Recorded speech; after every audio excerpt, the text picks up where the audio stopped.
Darkcast Network. The light shines brightest on our indie podcasts. Welcome to Creepy Tapas, where we do the opposite of deep dives and bring you tiny tastes of terror connected by a common ingredient. True stories to haunt and chill you and the pop culture they inspired. Or at least the movies and books that remind us of them. Join us as we descend into darkness, beginning with the lighter side of our weekly topic, and wrapping with a full dark, no stars account of terror, madness, murder, and more. It's Creepy Tapas, y'all.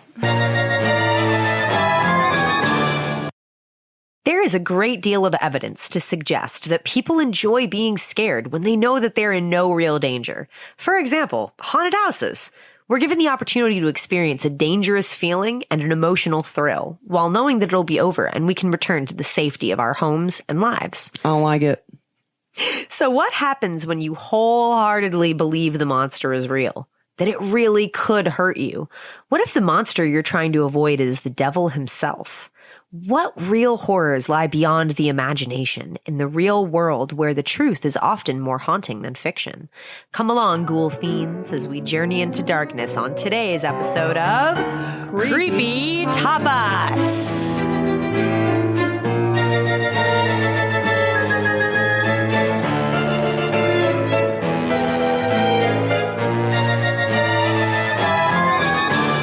This is the sound of my voice, and now you don't have a choice. You've gotta hear it.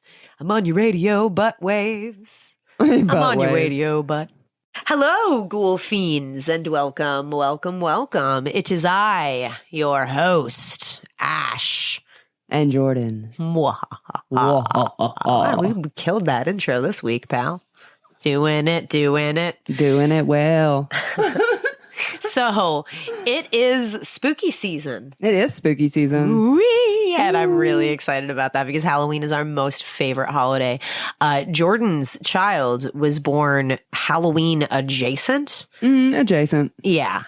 And he was due on Halloween, but he was late. Yeah. So, in the spirit of tardiness and embracing the spirit of tardiness, he's late. we usually do this really awesome Halloween photo shoot every year, and for his birthday. Yes, for his birthday. And this one year we did this one where he dressed up like Jason Voorhees, and these are costumes that he picks, by the way. Like nobody. He totally wanted to be Jason. That's just what he wanted because he's demented, just like me.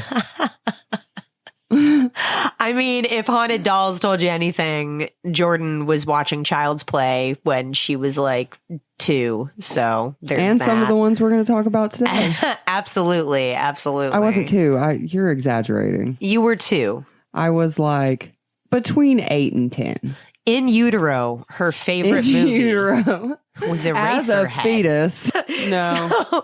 So anyway, Axel dressed up as Jason Voorhees, and we did this photo shoot wherein you're chased me down and cut my head off. Yes. Yes. Yeah, decapitated all over the place. Decapitated. And it was a really cool photo where he was like holding her head up by the hair, which sounds really weird to people who aren't fans of weird and unusual shit like we are, and hopefully you. That's my favorite dear one. listener.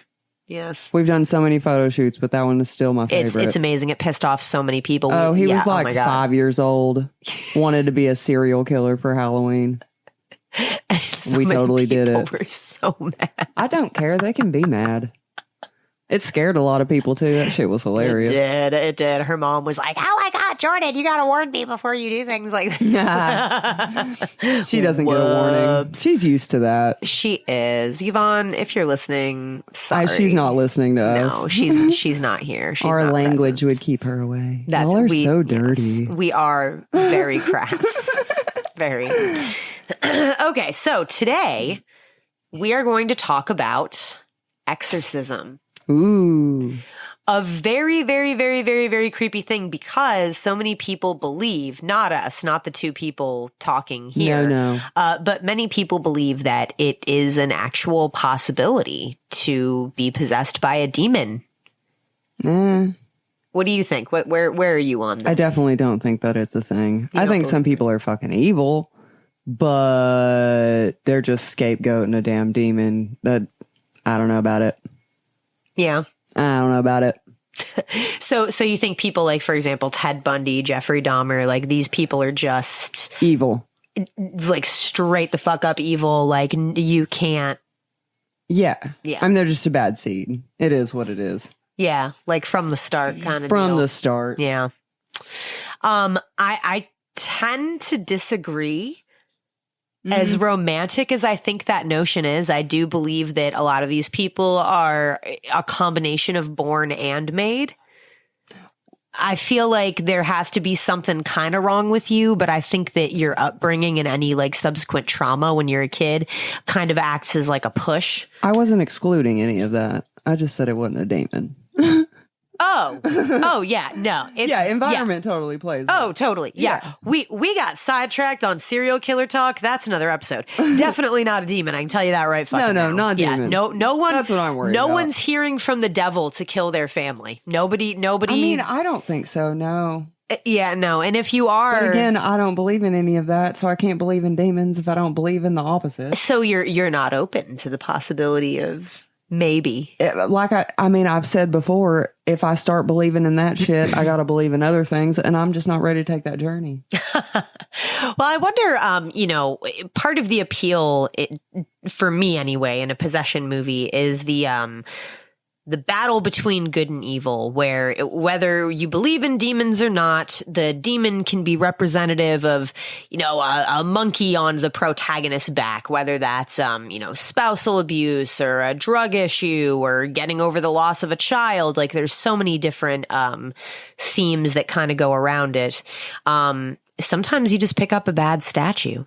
Sometimes you go to a yard sale and you get a bad statue, but you take it home and it possesses your kid. What can I say? Haunted chest. Just don't. Yeah. What are those called?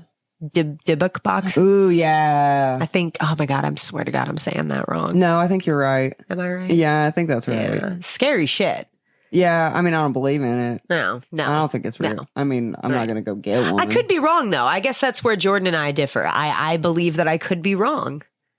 I mean, I guess I could be wrong, but I'm also not going to go try it either. Well, I don't know if the absence of evidence is evidence of absence. Do you know what I mean? Like maybe we just haven't. The absence of what? So just because there's not there isn't evidence? Because there's not evidence for or against it, I cannot definitively say I know. Like I have a very agnostic sort of approach to a lot of supernatural things. Do I think that God is crying and that's why it rains? Well, no, because we have like science that says that that's not what happens.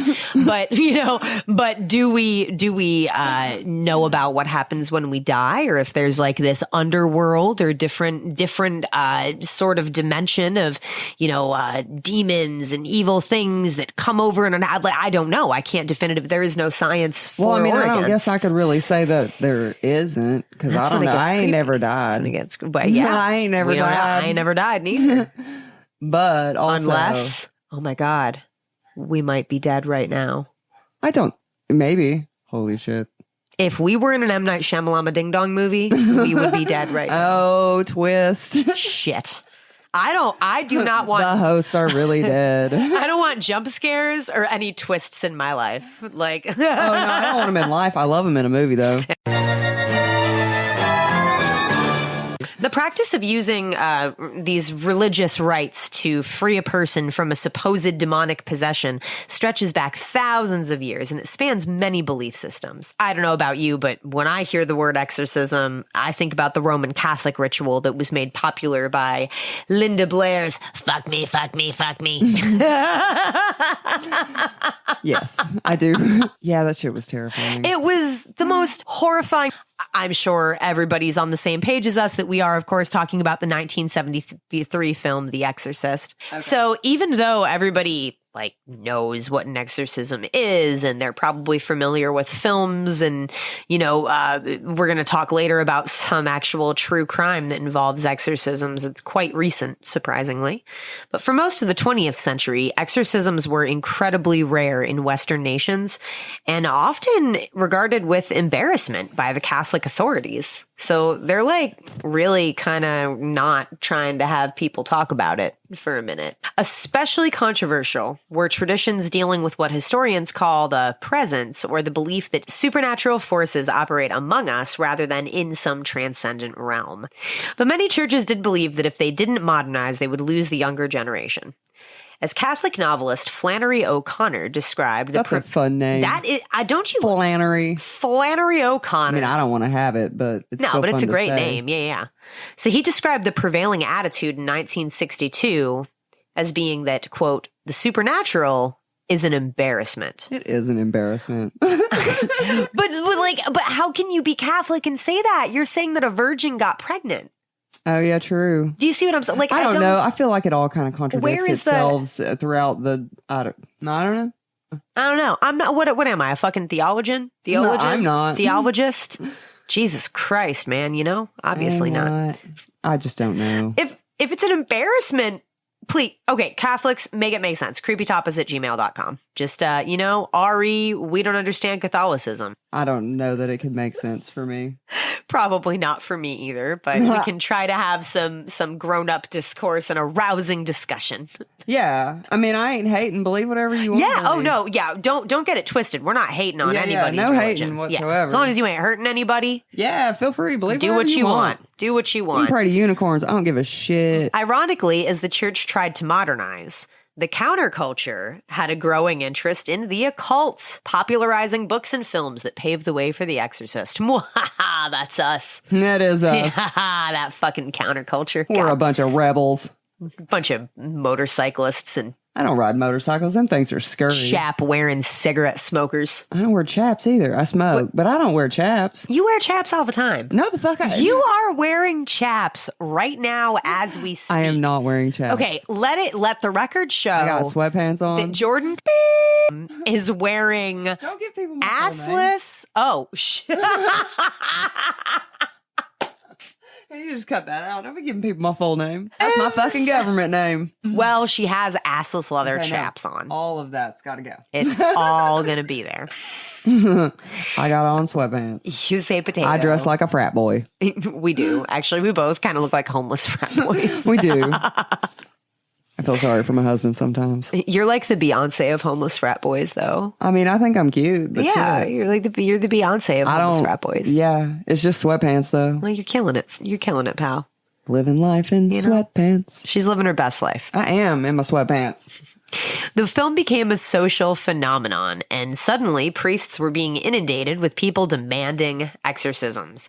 Demanding them. Can you imagine? Give me an exorcism. Exorcise me! Exorcise me! I mean, I feel like they couldn't really turn you down. That's really aggressive. Okay. Why are you so mad for? What are you mad about? I'm possessed! I've got demons. I got demons too, but you gotta calm down. Listen, pal, we've all had demons. We all got demons. Can you imagine what that help desk is like? I don't want to be that customer support. Ring, ring, ring. Hello. Hi, I have demons. I'm sorry. Are you gonna exorcise me? No. Fuck. Shit. If this is an emergency, hang up and call 911. Fart ass bitch har. See, I couldn't do it. I just laugh at everybody. You just.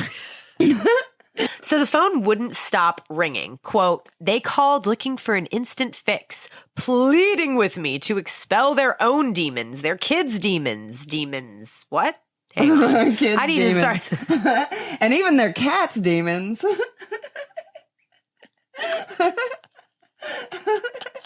Their kids' demons. Even their cats' demons. Cats ain't got no demons. They're just mean. Well, that is according to alleged child molester, Reverend and actor William O'Malley. Oh. Mm-hmm. Yes. So in case you didn't know, the priest in the movie The Exorcist was actually a reverend in real life. Oh, word? Yep. Well, shit. William O'Malley. Well. Yeah. Well. Yeah. Many conservative Catholics loved The Exorcist, which kind of surprised me. That is surprising. Yeah. Right? Right? Because usually Yeah. they would be like, that's sacrilegious, take it down. Yeah, I would imagine so. You know? So moving on. Catholic traditionalists, or conservative Catholics, if you're nasty, capitalized on this new demand for exorcisms, claiming that modernization had left Catholics vulnerable to demonic attack. Okay. So we need because we were talking about it, they were all of a sudden more vulnerable.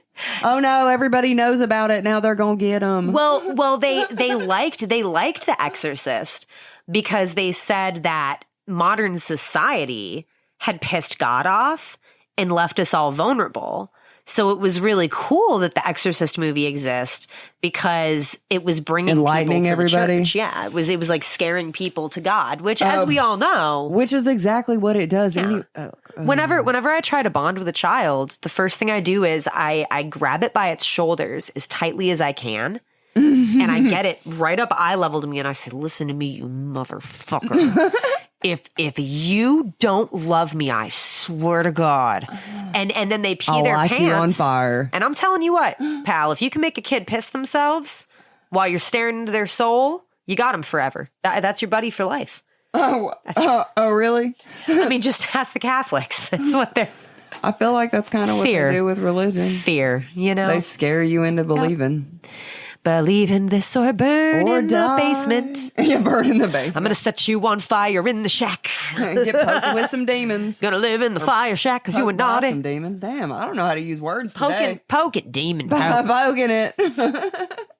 So it's weird because historically, exorcism has also been a way to attract new converts because of this reason, which is so unexpected. When I was researching this, I was like, what? I guess after some people saw the movie and they thought the movie possessed them. Of course they did. So they became super duper interested in Catholicism and started attending mass. Because they were interested in demons. Well, because they were worried that... Oh, that they were going to get a demon. Oh no, I caught a demon. They done caught a demon. I done caught a demon. Because they watched a movie about a demon. Yeah. Well, because Pazuzu, who is the demon that possesses... That's a fun thing to say, too. Isn't it fun? It is fun. Shitball. I can't remember her name. The little girl. Reagan. Possesses Reagan. Yes. Yes. Oh, God. Yes. I hate... I know a Reagan. Reagan, if you ever hear this, bless, honey. You're a sweet, sweet child. But fuck, man, your name, if I don't think about vomited up pea soup every time... Shit. Walking down the stairs backwards. Oh, girl, peeing your pants in the kitchen. Ugh. That Upside scene down. where she just... Oh, yeah, where she just pissed in the floor. And she has like the straight look on her face. Yeah. Like she's totally unfazed. Like kids are already kind of creepy, y'all. They really are. But that scene... Well, now, mine sleepwalks, and he sleepwalks and pees on stuff. So he's, dead stare, sleepwalking, just peeing in garbage cans right in the middle of the living room, on the foot of the bed, wherever he feels like. I don't know. I don't know what's going on in his dreams. He's just walking around the house peeing on stuff. I'm so grateful he never did that when I lived there. Like, I never woke up to, like, Axel in my room peeing. Like, that would have scared me. Life's an adventure. Kids, I don't know what I would do without him. He's wonderful. I just love him. He's great. He's a mess, though. Yeah. God, the things that I deal with. So people started attending mass because they were worried that watching this movie had somehow affected them. Because it probably did. And, the Catholics loved it. Yeah. Absolutely. Because they got all kinds of attention. Totally. And if your business is in decline. Your business. because of draconian social principles and a child sex scandal, you got to fucking take what you can get, friend. You know what I'm saying? I mean, at that point, no press is bad press. Catholic business had a rough go for a while. It was tough. It was tough. Well. I mean, we don't take too kindly to child molestation. We don't take too kindly to that. We don't take too kindly to child molestation. No. No, sir. We got our own brand of justice here. We'll put a demon right up in your butthole. Right in your butthole. That's the sound of demons. Going in your butthole. Right up in there. So, exorcism has since then become more mainstream in Catholic culture, as well as evangelical and Pentecostal culture. In 2013, a YouGov poll found that, you know what? I'm going to let you guess. What percentage of Americans believe in demonic possession, do you think? You think it's over 50% or under 50%? Probably over, because we're gullible. We are right there at 51%. Yeah, I would have assumed it was higher. Same. And it really, I know that was 2013, but it really explains what the fuck happened in 2020. I feel like it's like friggin' idiocracy. It really is. I swear that is where we're headed. I've been saying it for fucking 10 years now. You have been. We are slowly getting dumber and dumber, and that's how they keep us dumb, so we don't know things. We don't know what they're doing, and then they can manipulate us. And in case anyone's wondering, we are wearing tinfoil hats right now. Yep. I got my tinfoil hat. Don't worry. Right. They are Gucci. I don't have a Gucci tinfoil hat. Well, at the same time as fanatical belief is on the increase, the Catholic Church attendance continues to fall, which is kind of antithetical to, everyone's belief in the supernatural is going up, but people, for some reason, don't want to believe in the most supernatural sect of Christianity that there is. Odd. But whatever. This trend reflects a larger pattern of cultural polarization in America between secular and growing conservative groups. In fact, weirdly, exorcism has played a prominent role in the culture war. In 2018, Chicago priest Reverend Paul Kalchik was removed from his position by his local archbishop for saying a prayer of exorcism while setting fire to a rainbow flag with a group of parishioners. Quote, U.S. church homosexual scandals, a sequel to the stories Sodom and Gomorrah. So in case you were wondering what I've been up to, Sodom and Gomorrah. Yep, apparently. Yep. Now, in that story, isn't there I don't know those stories. Well, fuck, pal, you grew up in the South. You gotta love Dolly Parton and know the Bible. I do love Dolly Parton, but I don't know the Bible at all. I mean, I guess I grew up in church, but I didn't pay attention. And by the time I was old enough to question it, I sure did. And then I just started believing what I wanted. And then, which is not that. If you have to be scared into believing something, it ain't worth it. And people who use their religion to hate other people, they're misusing religion. Yeah, absolutely. And performing a fucking exorcism over a flag that's supposed to be about unity. It's a meaningless gesture, but what it stands for is so just nasty and it is nasty. It's just so nasty. So apparently people believe in it enough as recently as 2018 to, but this is the kind of person who believes, right? There is an 18th century Spanish missionary who is credited with and long praised by the church for bringing Roman Catholicism to the Western U.S. Was it just him though? I'm sure. No, I'm sure it came from many places. He was probably a shitty little credit monger and just was like, it was I did this. It was me. I did it. I've never heard of him before, but his name is Father Junipero Serra. In 2020, protesters were going really, really, really hard on his image. Apparently, many Native Americans were forced to abandon their culture, and they faced brutal punishment. And for this reason, people just hate the guy. I mean, can you blame him? Not really. No.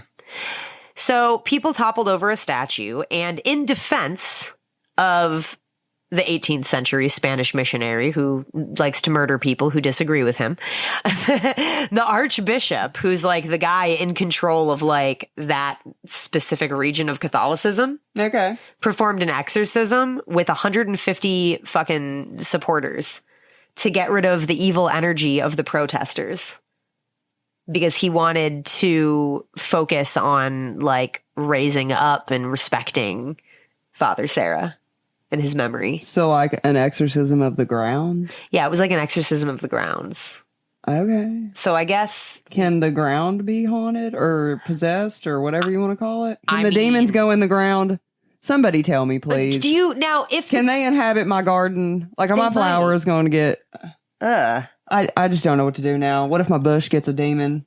What if my tree gets a demon and then the next time it storms, branches start falling into my roof and start shooting through shit? See, now that's opened up a whole new world of shit that I didn't believe before. Yeah, and now... This is why... Now you have to think about the cost of a new roof. Don't believe in any of it. I mean, you can't, because you really do fall into this rabbit hole of now I'm calculating what a new roof costs because there's a tree. Because there's a tree that could get a demon in it, and then I don't have a priest. And what do you do? What do I do? Do you get a smudge? Does the priest get a smudge Can I stick? get ordained real quick online? Yeah, what kind? Then does am it I have qualified? to be Catholic? I have no idea. The whole thing. If you or a loved one is a ghost. If you are a loved one. Or a demon. And you can reach out to us at creepytapas@gmail.com and let us know. Did you just ask a ghost to reach out to us? Yes. Okay. Yes. Just checking. Or the ghost of a loved one. You know, if you were a loved one. Or a demon. demon. Yeah, or a demon. I mean, if you find yourself possessed by a demon, you might even... Yeah. Like, let us know what's up. Let us know. Send us a voice message. You know, record a video of yourself being possessed. Well, I don't know that I need all that. Oh, I need it. Oh. I Make need. sure you're fully closed. Yeah. Oh, yeah. No. Once again, we do not want dick pics. No dick pics. No dick pics. Thank you. You know, and if you are interested, like if you feel as though, I don't know, somebody planted like a ghost in your yard and now it's like terrorizing. Can you plant them, or do they just go in there by themselves? Well, I don't know. Maybe you can plant them if like you murder someone. Well, if you're an evil protester, maybe you carry demons around in your shoes, and that's how they get slammed into the ground. Oh, see, that's I figured right. it out. I figured it out. Is that what a waffle stomp is? No, that's disgusting. No. But kind of. Oh. What? You would bring some nasty shit up. I just heard that term the other day and I don't understand it. I ain't Googled it yet. Oh my God, it's when you shit in the bathtub and then stomp it down the drain. That's disgusting. I really hope nobody actually does that. What? You didn't even know what you were talking about when you brought it up. No, it just sounded like fun. Like fun. Yeah. The things that sound fun and that are really fucking gross. So we were talking about planting ghosts, right? Were we? Yes, planting ghosts, and then you started waffle stomping. Got me thrown all off. I was not waffle stomping. I would like to be clear about that, since this is not a visual Inquisitive medium. of the waffle stomp. It's just a fun word. It's not fun. It's gross. Fun word that I heard. So, and if you're interested, like if you think that there's been a ghost planted and you need exorcism rites, you can actually Google them. And the official Catholic Church website, because every good business has a website, you can go and you can see for yourself the exorcism rites. You can read them. So you can read them to yourself. You can read them. Yes. Well, but can't they get like tech support? You know, they could do like a video chat. Well, I mean, can I get a Zoom meeting? I didn't see any information Zoom about meeting that. Exorcism. Get your Zoom meeting exorcism. Why not? I mean, fuck it, really, you know? I feel like if you can read it in a PDF and perform it yourself, you could probably do it. I can't read Latin. I mean, I took Latin. It's not in Latin. Oh my God. Then it's not a real exorcism ritual. It's got to be in Latin or it don't work. Demons speak Latin. Well, the demons don't speak Latin. The demons speak Latin because they don't like religious speak. Demons speak Latin. If you or your loved one is a demon and you know what language is spoken in the demon world. I actually don't know. Please let us know. But you would think that interest would wane. But almost 40 years after The Exorcist, man, we're still going. We're still going. That's why we're here. Yeah. Possession films are still being released. They're making a fucking killing in the box office. From low-budget found horror such as Paranormal Activity and Veronica to Hollywood megadramas like The Rite and modern tales like Hereditary, movies dealing with demonic possession just sell the shit out of tickets. I mean, I love them. They scared the fuck out of me, but I love them. Some of them scare me. Which one? I like the story. I really like The Rite. That one was good. That was a good one with old... I don't know that I've seen any of the other ones. Old Andy Hopkins. I never watched Paranormal Activity. I don't like found footage. That shit is boring. So I saw Paranormal Activity in... That shit is boring. The movies when it came out, and I was living alone in a little tiny trailer. And you scared the shit out of yourself, and I scared the shit out of myself. Of course you did. You probably had a fucking panic attack. Oh, it was awful. It was awful. I did not sleep well. There was like, Kathy and I used to tell you that there would be like cats and people underneath because I lived on like like in a beach area where there were like stilted houses and places that had like hollow out like underneath your house. So all night I heard like cats and stuff, like normal, but it was like extra because I was like, oh my God, demon ghost. Oh my God, like, it's a ghost. it's here. So yeah, the only one I've seen is The Right, but it was really good. I liked it. We saw The Exorcist too. I did. Oh yeah. Yeah. Yeah. How many times did you just say the you've seen ones that? you listed just now? Oh, right. Yeah. You haven't seen Veronica? I don't think so. What is it about? It's a Spanish, it's subtitled. It's a Spanish movie about a girl who fucks with a Ouija board with her girlfriends in the basement of a high school. And, well, you can take it from there. I mean, that's your standard, but apparently it's based on a true story. People say it's the scariest movie on Netflix. I disagree. I don't know what the scariest movie is on Netflix. It sure ain't got a Ouija board in it. But it ain't, that ain't it. So, a sign of these movies' popularity is given by the fact that they will frequently make shitloads of money in the box office while being pooped on by critics. So people are usually like, "Oh, that they movie literally was garbage." pooping on them. They do. They're like, "That movie sucked, man," but like the people loved it. Like, I love movies that they give shitty reviews for. Yeah. And then ones that they give amazing reviews for are, I don't know. They're usually like blowing something out of proportion, like saying something's great that I'm I feel like they it's- hype up the ones that have more money. Like, Yeah. I feel, well, it's so some much sort of of the getting industry is paid like off that. system. Yeah. I don't know how they do it, but a lot of the movies they give Yeah. good reviews for, they're not really that good. No, I agree. I don't understand it. Yeah, it's really bizarre. I think it's like you said. I think a lot of it has to do with finances. So we're going to take a quick break. And when we get back, we're going to talk about the true story that inspired The Exorcist. I got to go to the bathroom and exercise a little demon of my own. A little demon, you got a little tinkle. Just got a little demon. I got to. I don't know if it's going to be tinkling. Uh-oh.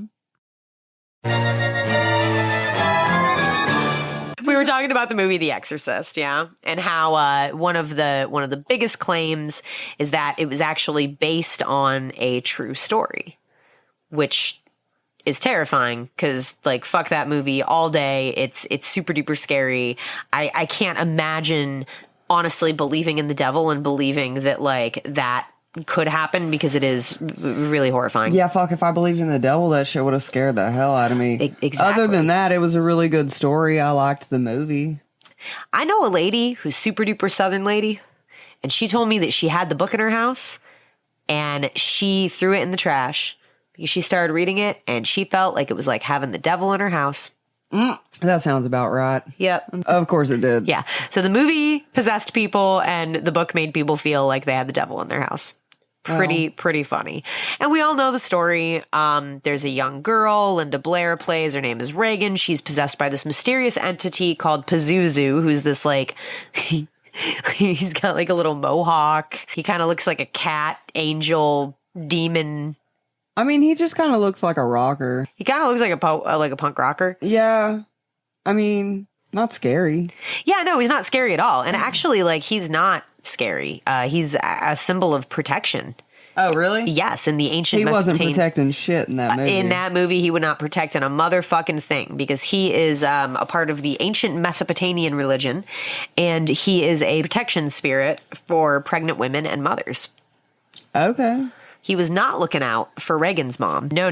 No. Because Reagan's mom was not happy with any of the things that were going on. I know, I can't imagine. No. That shit would have been terrifying as a mother. Which is weird because she bought it at the yard sale. I can't remember how they got that little creepy demon. Somebody bought it in some fucking place. Was it an estate sale because the old boy died that had it? Yeah, maybe. Honestly, I don't remember. I can't remember either. It's been a long time since I've seen that movie. And I remember the real graphic scene. Your mother sucks cocks in hell. Yes, that. I remember that. But, how she actually got possessed, I don't know that I remember. It had a lot to do with this little statue friend. Yeah, a little punk rocker guy. He's like a little punk rock fairy. His wings are even like fairy. They really are. Yeah. Okay, so punk rock fairy possesses this girl. Yes. So The Exorcist is based on a book by William Blatty, whose inspiration to write the book was based on a case that he read while he was a student at Georgetown University. So the novel was adapted 2 years later. That's it, just 2 years later, into Friedkin's 1973 film. And people were scared shitless. When this movie hit theaters, people flipped the fuck out. They passed out during screenings. They left early. They cried. They screamed. They even protested it. People are so goddamn dramatic. Oh, my God. You know, calm the fuck down. It's just a movie. I swear. That's rumored, and I don't know if this is true or not. It probably is. A bunch of crazy assholes. Yeah. The original theatrical cut had really small scenes, like a graphic scene of like a dead animal or like of some red face painted demon, but it would only show it for like half a second. Like subliminal messaging-y. Right. And what would happen is people would be watching the movie with their friends and they'd be like, oh my God, did you just see that? And they'd be like, see what? Because the other person would have blinked or maybe been distracted for a second and not seen it. So people thought they were having like demonic possessions and hallucinating. And so they started to lose their goddamn minds. People are so goddamn dramatic. Yes. I do know that it is a fact that people running the theaters had smelling salts for people who fainted.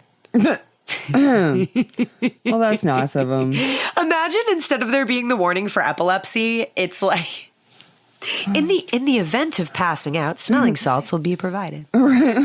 I mean, I watched that movie for the first time when I was like maybe a preteen, and it didn't scare me to the point of fainting.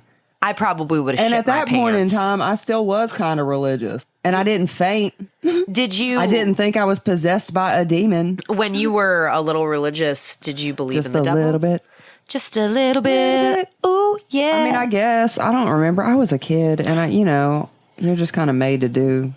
Then when you get old enough to decide on your own, you don't have to do it no more. That is very true. Yeah. There were a lot of things that led to my revelations. It's still hard in the area. Oh, yeah. We do live on the buckle. Right in the Bible Belt. Mm-hmm. So there's actually this really fun film that I found of people running out of the theater. What? It's really, really fun. I'm gonna show it to you really quick. Is this like an... It's a real video. Yeah, but from the original showing? Yeah. Like in the 70s? Yeah. How the hell did they get their hands on this footage? I mean, it's because it was crazy. Like, everybody was going crazy. Everybody was going crazy. They're like, let's just tape it.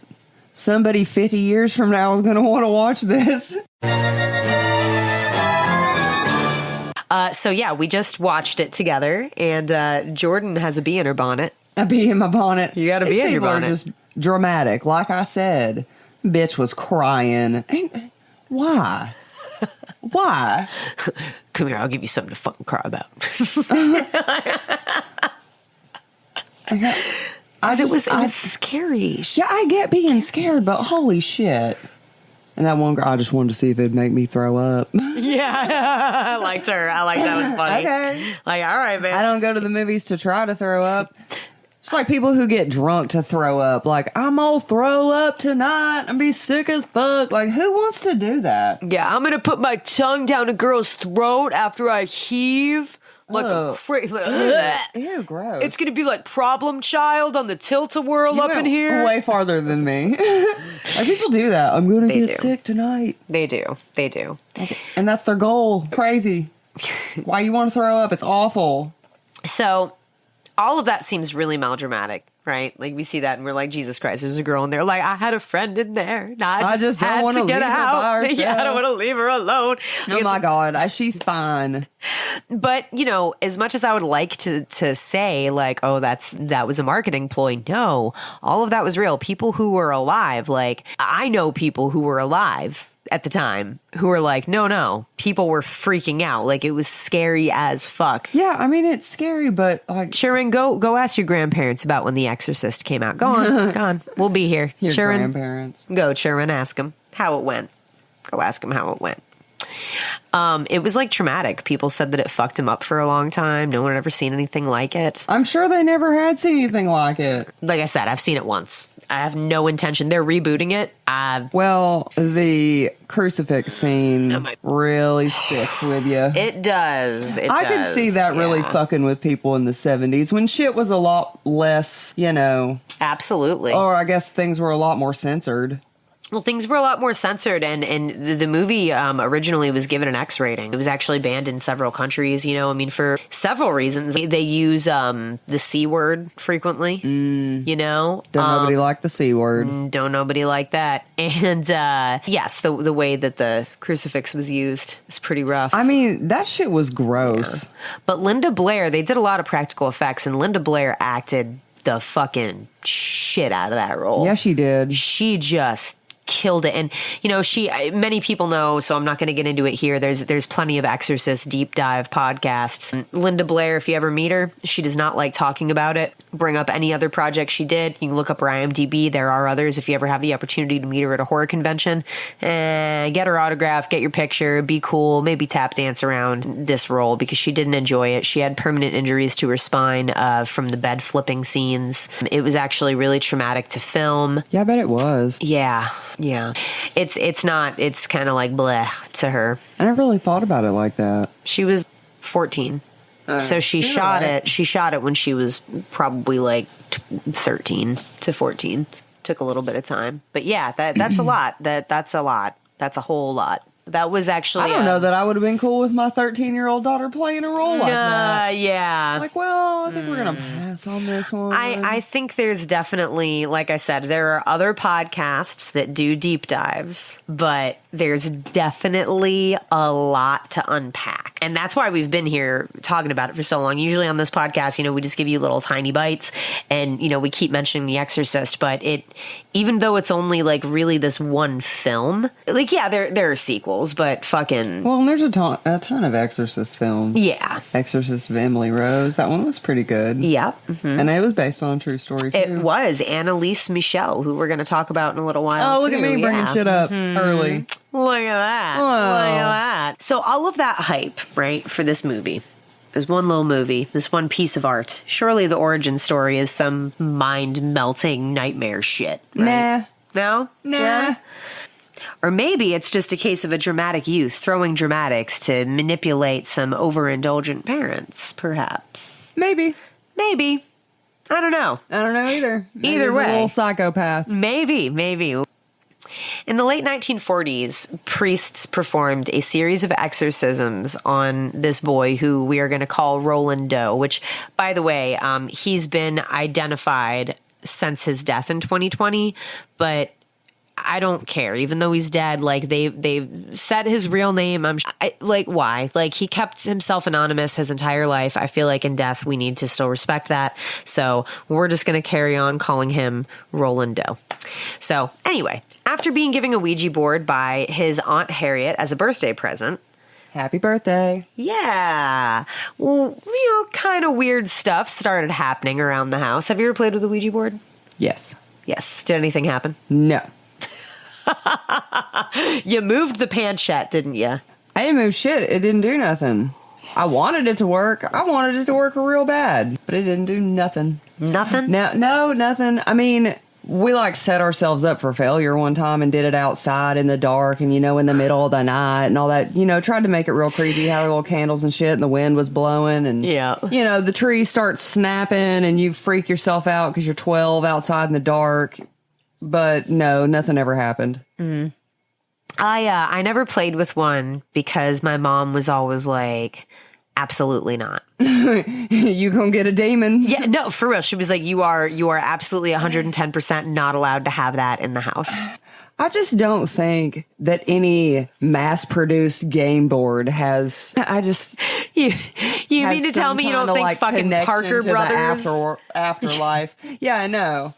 You don't think Parker Brothers and Hasbro, they do not have connections with the afterlife. Well, it's not. I don't think that's the thing. Maybe if you get some handmade ancient Ouija board that I don't know. You get that, But get not that Pinterest a Ouija. fucking cardboard piece of shit with a No. plastic planchette. Like, no, you're not doing anything. Is it planchette or panchet? Is it I don't planchette? fucking I don't know. fucking. I don't know. Are you a Ouija board? Do you know Are what you the a little Ouija glass board thing is called? enthusiast? Give us a buzz and let us know.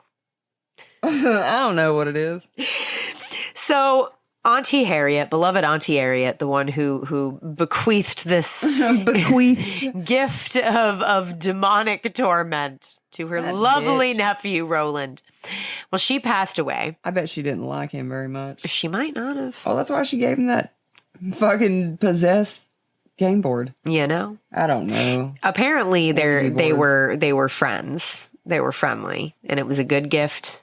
But, you know, you never know. She might have been one of those aunts. Maybe he just really wanted one. Maybe he didn't realize that he was planting He ghosts. was like me, You know? wanting a damn My Buddy doll. Exactly. Like, I want a Ouija board. I want to talk to the dead people. Well, this was the 1940s. Which they believed they could talk to dead people with them. Yeah, they were not very wise to the ways of the physical realm. I mean, they probably were. I don't know. I didn't live then. I was born in the 80s. What the fuck are we? Historians? Like, I'm not. Fucking, you know. Elder millennial. Yeah, you know. So apparently after Aunt Harriet's death, the family experienced strange noises, furniture moving of its own accord, and ordinary objects such as vases flying or levitating when the boy was nearby. So that's fun. Imagine if Axel was just like hanging out and like, I don't know, shit just started flying around. I would think he was like telekinetic, and I would start using that shit for my benefit. Be like, Axel, think about getting me a Mountain Dew. I was just about to say, get me a Mountain Dew. Think about getting me a Mountain Dew. So I'm on the phone with her one day. Her son is maybe like 3, I want to say. He was Yes. like a year and a half old. Oh, he was little. He was, yeah, that's why I was so excited about it, because it had finally paid off. Like, all that hard work for a year and a half, and he could go walk and get me a Mountain Dew. It was amazing. He was probably 2, maybe 1.5. I think, yeah, I was Giving like, him too much credit. But it was awesome. She was on the phone. She's like, oh my God, it just paid off, pal. It just paid off. All of it. All of it.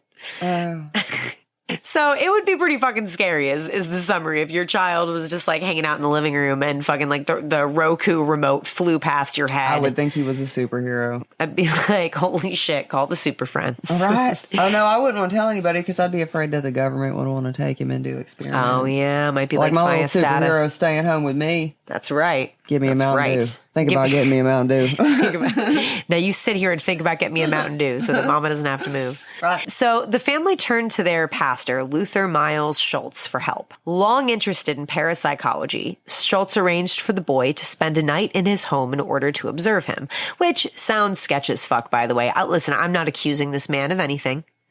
I just The priest wanted think to that stay the it's night with the boy. maybe odd that, you know. Maybe it was innocent. He just wanted to observe. You couldn't observe him in his home? You couldn't spend the night over there where his parents were? Oh, he wanted him to stay the night at his Yeah. house? Oh, see, that, I missed it. Yeah. I'm caught up now, sorry. No, it's okay. That is gross. Fuck him. Yeah, no, it's icky. He could have stayed the night with the boy, He with could've his stayed- parents yeah. there. Like with people, like it just seems odd to me. Yeah, that's inappropriate. Why Yeah. would he even suggest that? I don't know. So when parapsychologist J.B. Rhine learned that Schultz claimed he witnessed household objects and furniture seemingly moving by themselves, Rhine, quote, wondered if Schultz unconsciously exaggerated some of the facts. Schultz advised the boy's parents to see a Catholic priest. I'm not gonna sit here and accuse people of things. I just think it's odd that after spending an evening alone with this man in his house, that the symptoms were further exacerbated Yes. in unprovable, undocumented ways. Like it's just him saying, yeah. this is like what nobody I saw. it. Yeah, like nobody else He could have said anything. was there. So it seemed really Well, maybe really something odd to traumatic happened in the evening to make everything no. get worse. In the book Possessed, The True Story of an Exorcism by Thomas B. Allen, Allen says, the consensus of today's experts is that Roland was just a deeply disturbed boy, Nothing supernatural about him. Well, nobody said he was a superhero. They said he was possessed. There is a difference, apparently. There is a difference between superheroes can do all kinds of fun shit, and possessed people do all kinds of evil shit, apparently. Supernatural means that you open doors with your mind. Superhero means that you fight villains with your fists. Mm-hmm. Another author, Mark Opasnik, questioned many of the supernatural claims associated with the story, proposing that Roland Doe was simply a spoiled, disturbed bully who threw deliberate tantrums to get attention or to get out of school. I mean, he's a young boy. I've seen some temper tantrums, but I've never assumed that a child was possessed by a demon because of it. Well, like, there was apparently 43 people witnessed the various temper tantrum. Well, yeah, the various exorcisms of this boy, because they did a lot of them. Oh. Yeah, they did. The reason this is like such a popular thing is because they did like a shit ton of exorcisms on this kid over like a period of years. Okay, well, that's just more evidence that the kid wasn't possessed. Right. He was like, just a shithead. Well, like, you can't take care of it. Like, why are we still fucking here? Like, you can't, like, exorcise the damn demon. Well, maybe there wasn't a demon. Oh. The kid was just a shithead. I think that might be the hypothesis that seems to be proving after true. Unless the people doing the exorcisms, there we go, weren't very good at it. Well, Opasnik reports that Halloran, who was present at the exorcism, never heard the boy's voice change, and he thought the boy merely mimicked Latin words he'd heard clergymen say, rather than gaining the sudden ability to speak Latin, which sounds more true to me. Yeah. Yeah. He also reported that when marks were found on the boy's body, like, he had a bunch of like scratches and like words and stuff that would like be carved on him. What? Yeah. Well, Halloran failed to check the boy's fingernails to see if he'd made the marks himself. So he probably did. Of course. Opasnik also questioned the story of Hugh's attempts to exorcise the boy and his subsequent injury, saying he could find no evidence that such an episode had actually occurred. There was a guy who apparently, Father Albert Hughes, visited the boy's house. Roland hurt him, apparently. Apparently, but there's absolutely no evidence of that at all. It's just the priest's word. Well, yeah, it's like one guy's word. It's really weird. Was he by himself? I think sometimes, yeah. Well, I mean, if you got witnesses. No, you know. Halloran failed to check the boy's fingernails to see if he made the marks himself. Opasnik also questioned the story of Hugh's attempts to exorcise the boy and his subsequent injuries, saying he could find no evidence that such an episode had ever actually occurred. Opasnik did this really extensive investigation. He talked to a bunch of specialists, and nobody could find any hard evidence that anything supernatural had occurred. As a matter of fact, all anybody could really say with any empirical evidence was that, the boy had been a very clever trickster who'd pulled pranks to frighten his mother and to fool children in the neighborhood. He was just a dick. He was just a dick. Skeptic Joe Nickel wrote that there was, quote, simply no credible evidence to suggest the boy was possessed by demons or evil spirits, and maintains that the symptoms of possession can be, quote, childishly simple to fake. Yeah. So the kid was just a dick. Yeah. So the movie was based on this dick kid? Yeah, just a dick. Like, just a dick. Like, that was it. Well, the movie was a lot better than this. But yeah, just magically one day, everything went away, and the boy was fine. And the demon went away. He decided to not be a dick anymore. It sounds to me like someone lost their V card. Oh, he got laid. Uh-huh. Well... We are going to talk a little bit about this young lady named Annalise Michel. Though many may not know, the horrifying events of the 2005 film The Exorcism of Emily Rose were not absolutely fictional, but kind of loosely based on the actual experiences of a young German girl. That poor girl. Yeah, not a good time. Not a good time. Anneliese grew up devoutly Catholic in Bavaria, West Germany, in the 1960s, where she attended Mass twice a week. According to allthat'sinteresting.com, when Anneliese was 16, she suddenly blacked out at school and began walking around, dazed. Although Anneliese did not remember the event, her friends and family said she was in a trance-like state. And look at, what a cutie she is. She is cute with her little crown on. I think that's a confirmation picture. Oh, yeah, maybe. We'll put it on our Instagram. She really looks beautiful, and she just looks like such a cutie. She looks so young. She does. I mean, she's a young girl in this picture. I think, like I said, I think that's her confirmation. Oh, so she's yeah, probably she was a little bit older when this she's shit probably happened. 12 or something. Did you do anything like that? No. No. I wasn't Catholic. Well, I didn't know. I was raised completely secular. I don't know what you baptized. Were you baptized? Yep, Southern There you go. Baptist. There you A go. bunch of crazy. Dunk your head in the water, trying to drown a baby. I'm just playing. Well, you know. A year later, Anneliese experienced a similar occurrence where she woke up in a trance and wet her bed. Her body... She tinkled. She did. She had an accident. Her body also went through a series of convulsions, causing her body to shake uncontrollably. Which, Like a seizure? well, yeah. So keep in mind, this is during the 1960s. And we don't know as much about seizures. So, you and I hear that, and we're like, obviously, there's a seizure. But Obviously, she had a medical condition. Right. But devout Catholics in Germany in the 1960s. Yeah, I don't know. I wasn't alive then or there. Plus people had an issue with medical things after certain events that had recently occurred. In Germany. They knew about seizures. We did. They were very devoutly religious, and they would have rather listened to, religious things than a neurologist. Oh, yeah, I guess so. Yeah. There's a lot of distrust, Just general distrust. Yeah. And you're like, can you blame them? Someone's grandparents went through that, and the story's passed down not to trust. Yeah, okay. So after the second time, Anneliese visited a neurologist who diagnosed her with temporal lobe epilepsy. See, look at me. I should have been a fucking doctor. You should have been a fucking doctor. I knew what it was before the damn doctors did. A disorder that causes seizures, Ha. loss of memory, What? and experiencing visual and auditory hallucinations, And demons, apparently. which will really explain what sadly happens next.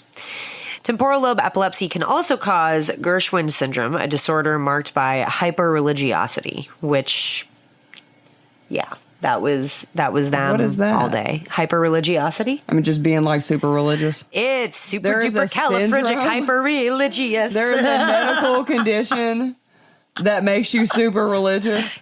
Yeah. That's fucked up. Well, it doesn't make you that. It's hyperreligiosity is like a symptom, kind of like how my hypervigilance is a symptom of my PTSD.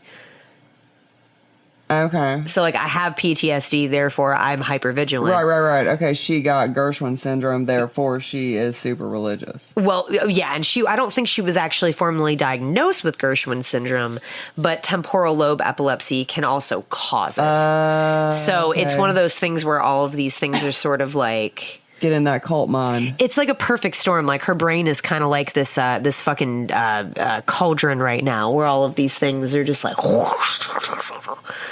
That's the sound of demons in your brain, my friend. Okay. If you ever hear it, pal, you'll Seizures know. and demons.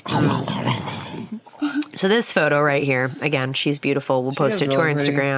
Instagram. Was her in college right before things got really bad. After her diagnosis, Anneliese began taking medication for her Epilepsy. epilepsy for her epilepsy and enrolled in university in 1973. So that was cool. She's like college bound. Whoop, whoop. However, the drugs she was given failed to help her. And as the year progressed, her condition sadly began to deteriorate. She was still taking her medicine, but Anneliese began to believe that she was possessed by a demon and that she needed to find a solution outside of medicine. So, Because she was super religious, she decided she was possessed. well, yeah, and like we said earlier, she's getting things like visual and auditory hallucinations, memory loss. It's possible that at this point, the epilepsy had evolved into Gershwin syndrome, and she was having these kind of side effects like hyperreligiosity, and all of these things, just mixing together to make her feel like, well, obviously. I feel really bad for people with epilepsy. I mean, yeah, dude, your brain is like literally betraying you. Yeah. So she began to see the face of the devil wherever she went. She said she heard demons whispering in her ears. When she heard demons telling her she was, quote, damned and would, quote, rot in hell while she was praying, she concluded that the devil must be possessing her. So Annalise sought out priests to help with her demonic possession, but the clergy all rejected her request, saying she should seek medical help, and they needed a permission of a bishop anyway. They couldn't just perform an exorcism at somebody's bequest, which is ridiculous because it's all fucking made up anyway. If the person is going to feel better with the placebo effect of religion in any fucking form of it, whether it's a pill or a suppository, you cram it up their ass or shove it down their throat to make sure that they do something like continue living. We just want you to feel better. Just feel better, pal. Like, whatever. Just feel better. You say you got a demon in Whatever you? you need. Whatever. Whatever you believe. Whatever. We don't care. Feel better. Like, yes, they needed to send her to get medical help, but to be like, sorry, we need a bishop to authorize it. Like, fuck off. Just just do the thing. Okay? We're not qualified to do Splash that the right now. holy water. Make the girl feel better. Right? Anything. My God.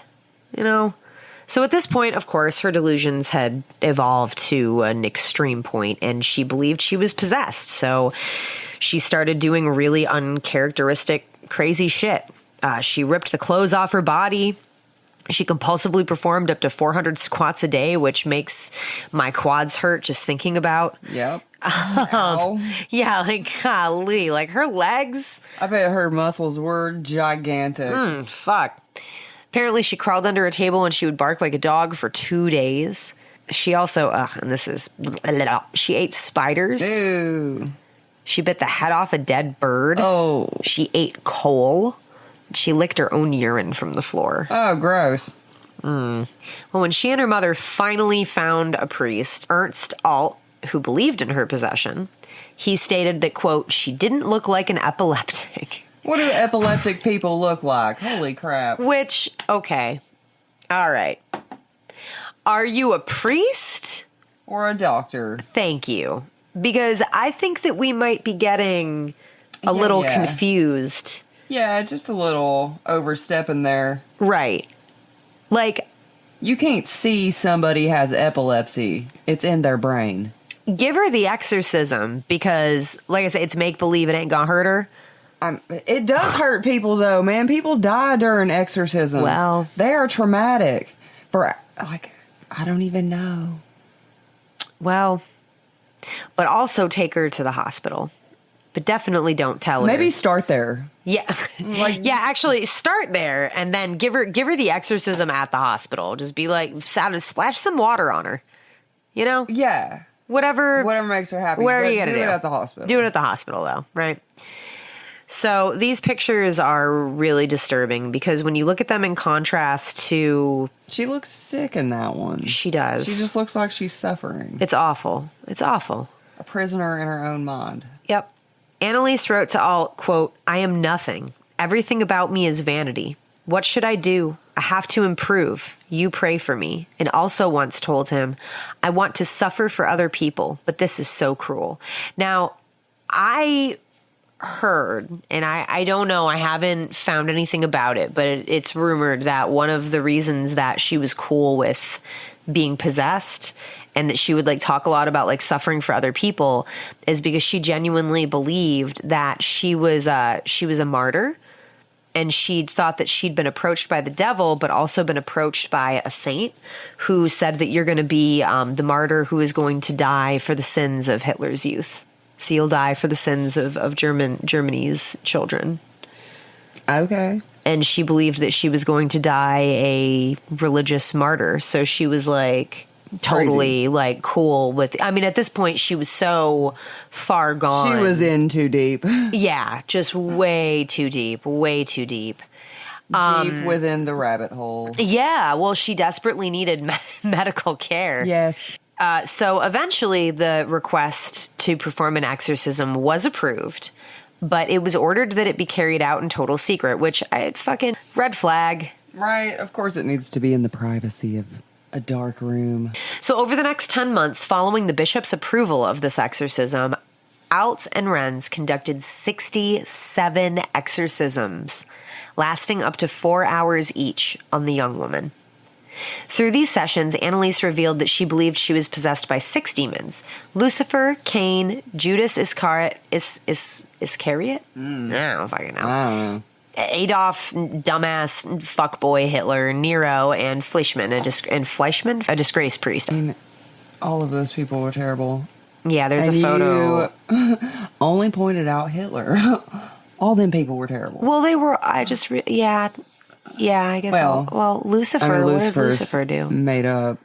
Nero was a psychopath. Oh, Judas. That's the dude with the talent on Jesus. Oh, I don't know. Did he have a last name? Did they have last names? I don't know.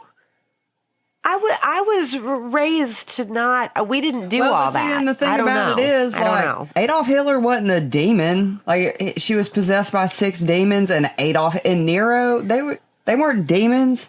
They were just shitty people. I guess so was Cain. I don't know about, the only one that would actually be a demon is Lucifer. The only one who would be a demon is her fucking mother, the way that she's holding her in these pictures.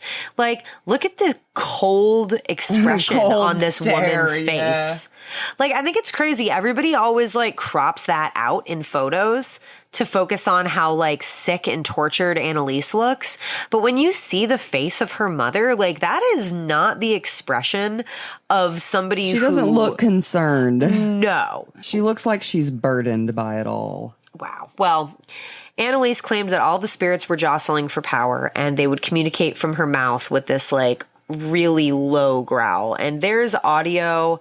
I listened to it when I was about 16. That was 20 years ago. I still remember it, and it still bothers me.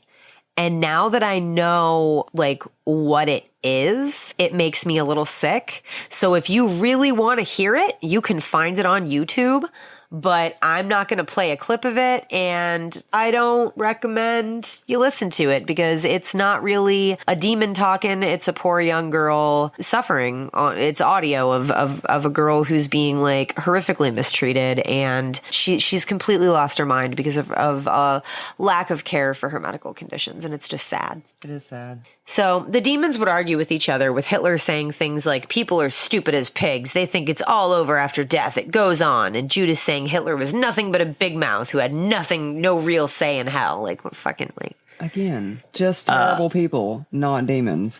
Just terrible people. I don't think they would be capable of possessing anybody. Even if demon possession was real, they were just shitty people, not demons. Well, she would talk a lot through these sessions about how she was going to be a martyr and die to atone for the wayward youth. She had to atone for everything. And kind of like Jesus. Yeah, kind of like Jesus. She broke bones and ripped tendons in her knees from continually kneeling in prayer.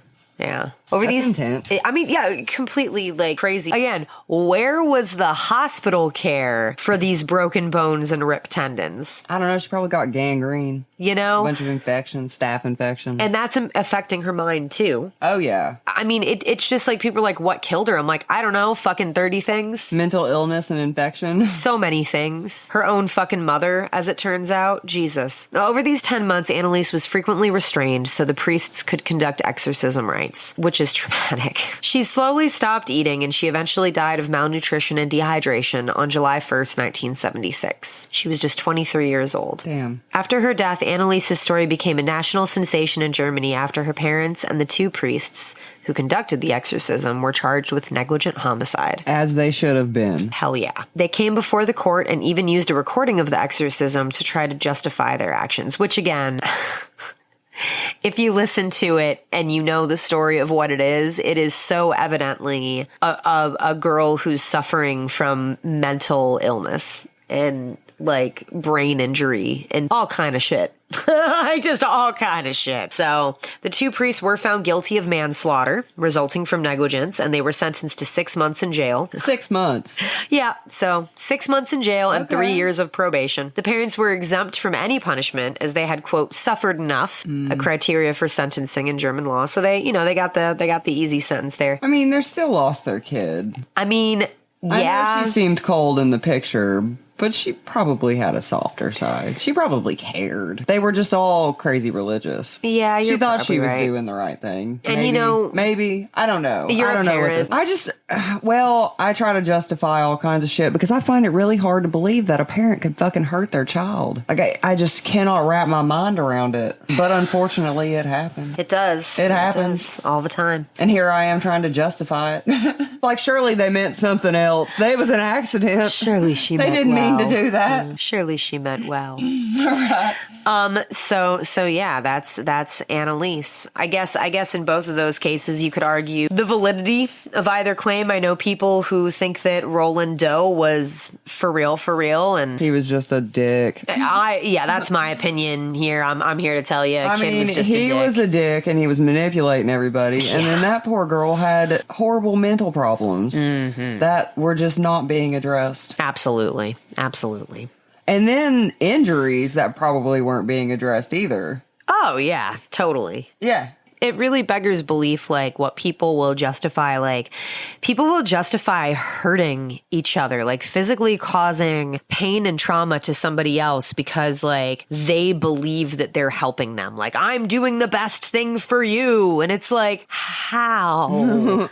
Like, but you're not. This 22-year-old girl has been tied to a bed for hours a day for 10 months. And people shouting in her face. And she's got mental problems. And she's not receiving the medical attention she needs. I mean, she's seeing shit. It's just unreal. And again, it's one of those things where it's like... They were just traumatizing her even more. Oh, absolutely. We are gonna go to San Jose. Where? San Jose, California. Okay. So what's happening in California? Well, the Pentecostal faith is very prominent in Latino communities. And yes, and it is very common for them to believe in miracles. Okay. However, exorcisms are definitely not common or typical. So I don't want anybody to think the following story. So the Latinos don't do the exorcism? Or Pentecostals, specifically. Okay. Like...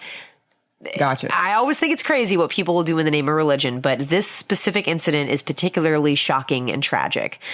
Big trigger warning, as the following story deals with the murder of a child. Listener discretion is advised. Shortly after 8 p.m. on September 24th, 2021, the San Jose Police Department received a call about a 3-year-old little girl named Arlie Naomi Proctor, who was unresponsive, not breathing, and likely deceased.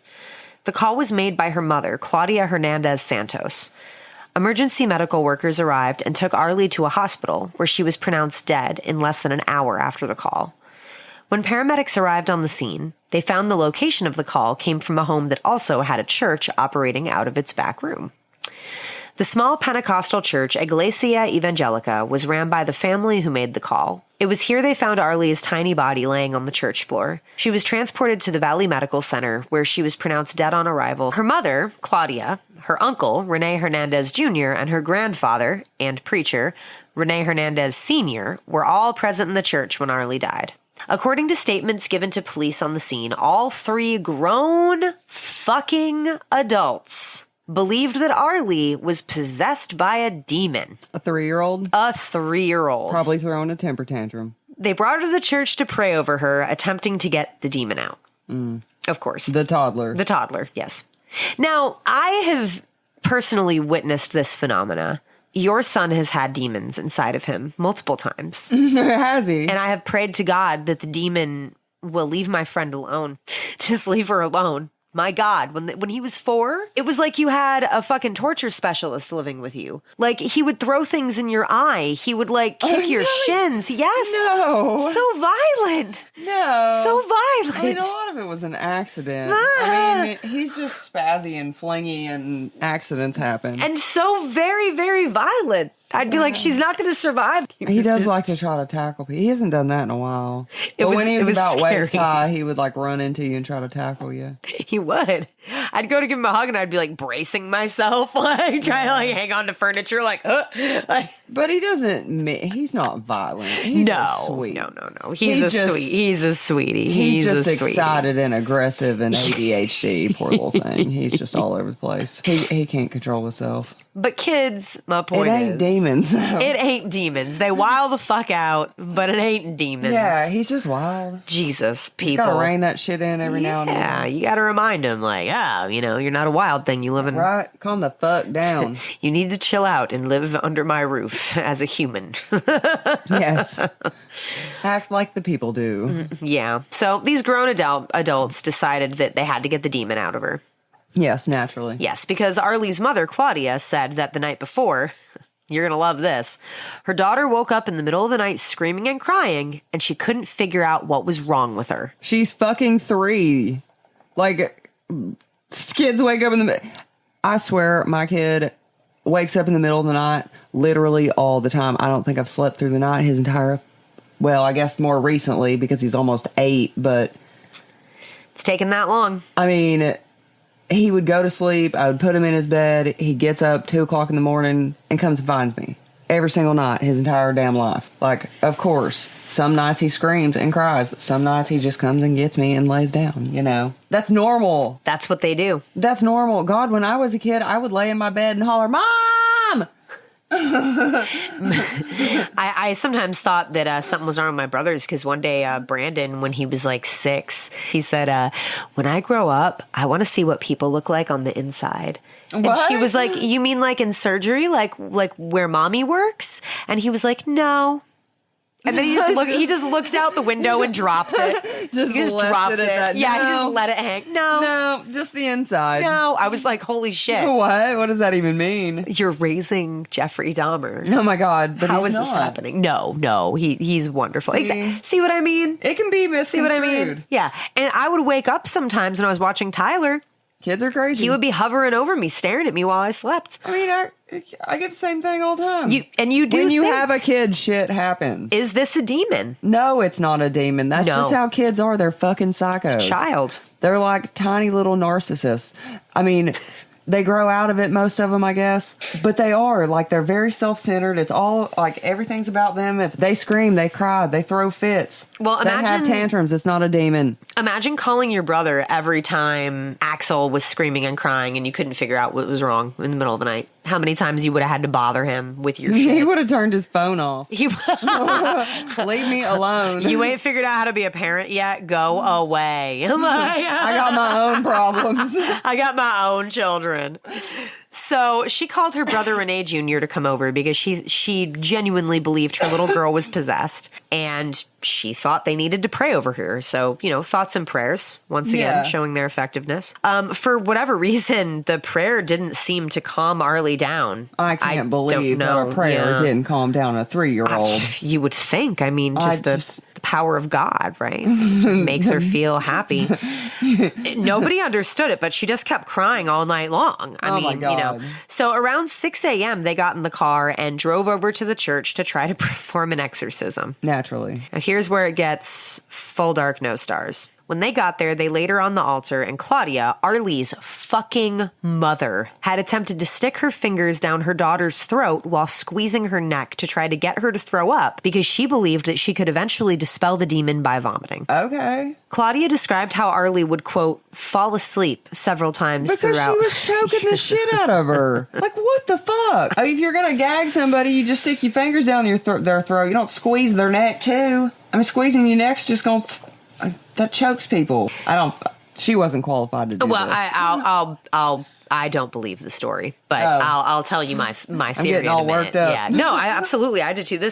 That's why I put a big fat old trigger warning on it, because like this story pisses me the fuck off. Like this is an ugly, ugly, ugly story. Claudia described how Arlie would fall asleep several times throughout her attempt to make her vomit while she continued to push on her throat, which of course was restricting the flow of fucking oxygen to her tiny 3-year-old brain. You piece of human trash. At some point during the exorcism, Arlie's grandfather and Claudia's father, Renee Sr., showed up at the church to assist with their prayer. Oh, goody. All three then held Arlie while she screamed and cried as they attempted to get her to throw up. Oh, my God. I know. Like, no wonder the kid is screaming and crying. You're trying to get her to throw up. And now, like, her grandpa and her uncle are there. Pushing on her neck and her stomach and holding her down. And, like, what were they going to do if she threw up? She would have choked on it. What were they trying to do? Get rid of the demon. You can't throw up demons. She didn't eat a fucking demon.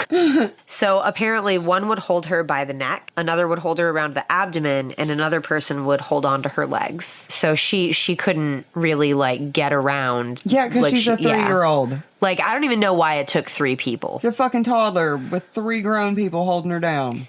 According to Renee Sr., her grandfather, she had tried to fight back, scratching at his arms as he held her down. Yeah, of course. So she had tried to fight back, scratching at her grandfather's arms as he held her down, which I can't imagine how this man was able to do that. Like, I don't know how he was, like, physically capable of continuing to do that while his 3-year-old grandchild is, like, scratching and screaming. Like, that just amazes me. How was this 3-year-old capable of overpowering him enough to scratch him if he's holding her down? I guess it's kind of like how they get wiggly. Like, sometimes my 10-pound dog gets wiggly. But do you know what I mean? Like, Lyra gets wiggly sometimes. Yeah. Like, if she really wants out of your arms, she'll get out. Yeah. You know? But after hours of trying to get her to throw up, she finally did, and Claudia described it as a clear and purple liquid. She finally threw up. Which I think I know what that was, and it's not pleasant.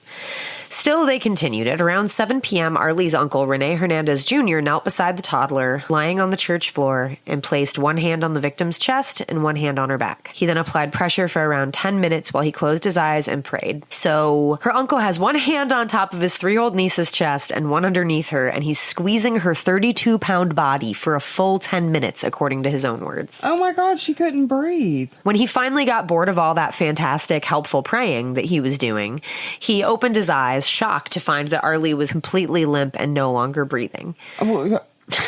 Well, I mean, that's who'd have thought? Amazing. Squeeze the shit out of a 3-year-old for 10 minutes and then wonder why she's not breathing. Her little lungs couldn't breathe, couldn't force your hands out. Well, they believed she had died, so what did they do? Well, they did not attempt to revive her by performing CPR. Oh my God. They did not immediately call 911. Instead, what do you think they did, pal? Did they pray? Oh, you guessed it. Tell her what she won. They prayed over her. Yeah. Oh my God. Yep. Because, you know, that worked so well the first time. Absolutely ridiculous. And then, after all that, more praying, 2 hours after she died, they called the emergency line to let them know that she had passed away. Oh. Yep. 2 hours. Just kind of reporting it after the fact. Yeah. The autopsy performed by the medical examiner confirmed everything in the witness statements. The autopsy report showed that Arlie died due to asphyxia from smothering and mechanical asphyxiation, which, in case you don't know, is force applied to the chest as well as the mouth and the neck. Yes. The reports noted that she had visible injuries to her body, particularly on her face, around the eyes, and numerous bruises on her neck. She also had injuries to her tongue and mouth, so she's probably like biting. And yeah.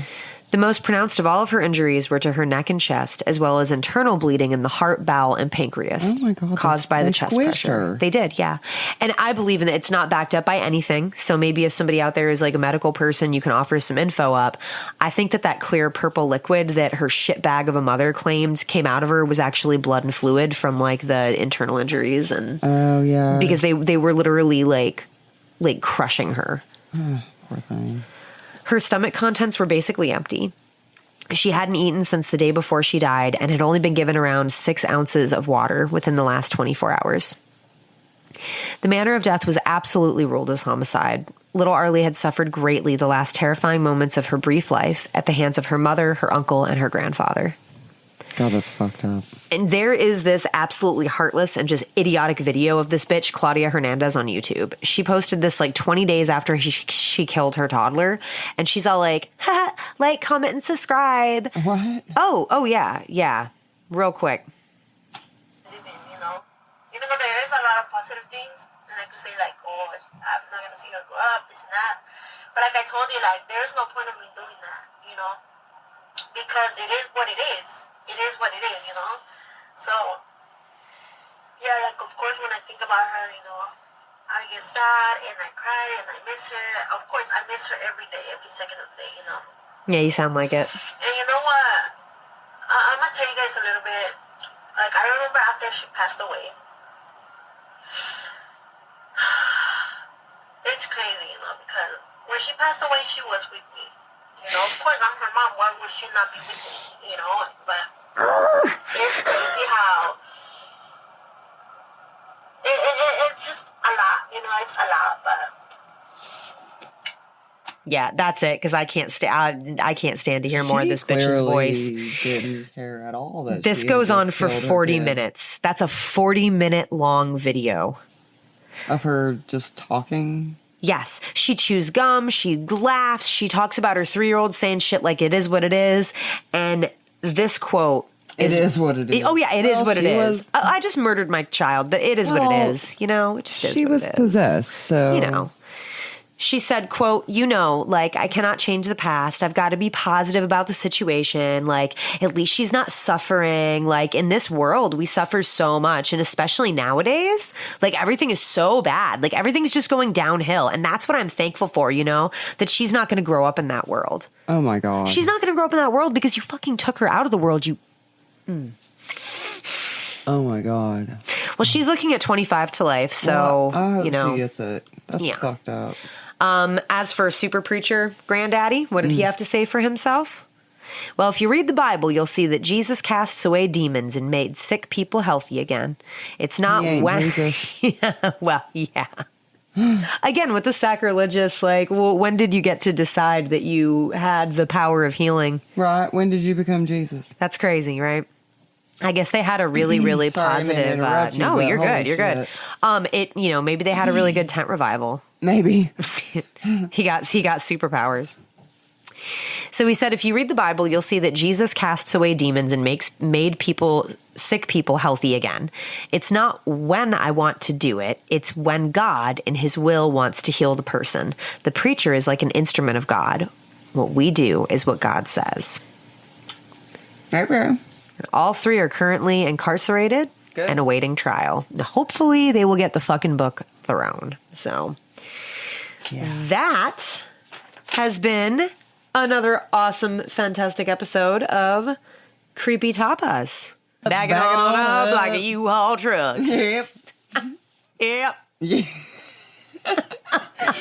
Yeah. If you want to keep up on things, you can hit us up on all social media. All of them. At Creepy Tapas. That's right. We're just Creepy Tapas. All over the damn place. Creepy Tapas is a free podcast, and we intend to keep it that way. But if you like what you hear and want to support us, please like, rate, and review. It helps us grow so we can keep serving our tiny tastes of terror to amazing listeners like you. We would love to hear from you, so send us your personal stories to creepytapas@gmail.com. We are self-written and recorded with production by Freddy Cat Productions, music by Kevin MacLeod, and graphics by Panther Creek Graphics. Darkcast Network. The light shines brightest on our indie podcasts.